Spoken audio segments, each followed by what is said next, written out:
I'm gonna say it because you won't. Pan-Africanism is a political theory, and it is not built off of scientific facts or anything that can be proven. Technically, Pan-Africanism is nothing but white history blackified. Pan-Africanism teaches you that everybody black is African and that's it. There's nothing else to it. What it doesn't teach you is that Africa is the most diverse continent on the face of this earth. It doesn't teach you that genetically a Nigerian and a Eritrean are completely different. Completely. But guess what? They're both African. Pan-Africanism is not scientific at all and it does not prove anything.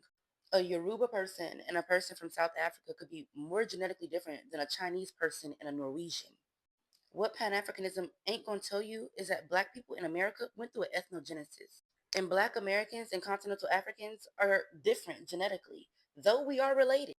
What the Pan-Africans ain't going to talk about is our different genetic adaptations due to climate, due to the stress factors that we have gone through our ancestors have gone through, epigenetics.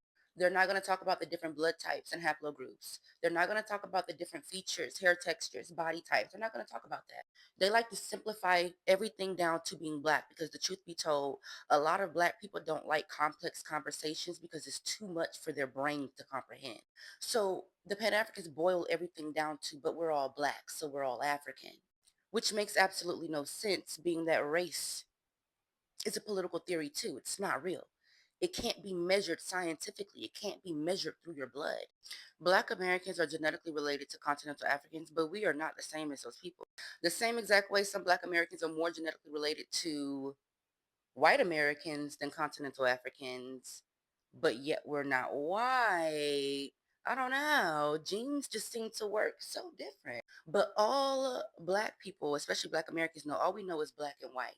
Black and white. We don't know anything outside of that. Whenever you try to have a discussion outside of black and white and explain to these people that race really don't exist, who is in your lineage, everybody's brain starts like collapsing. Pan-Africanism, it did some good, it did. It did. But it wants to unify all black people, where that has never happened. Ever. Ever. Africa has never been united. There's always been tribes on every continent. There's always been tribes. There's always been groups of people that were beefing. There's always been gangs. It just shows up differently depending on where you are. Pan-Africanism completely erases Black American culture and it tells us that we have no culture because we are, what, $2 Africans? Do y'all ever see white people just sitting up talking about, I wonder where in Europe I'm from? No, because white people don't care because they're Americans. Newsflash, so is y'all niggas.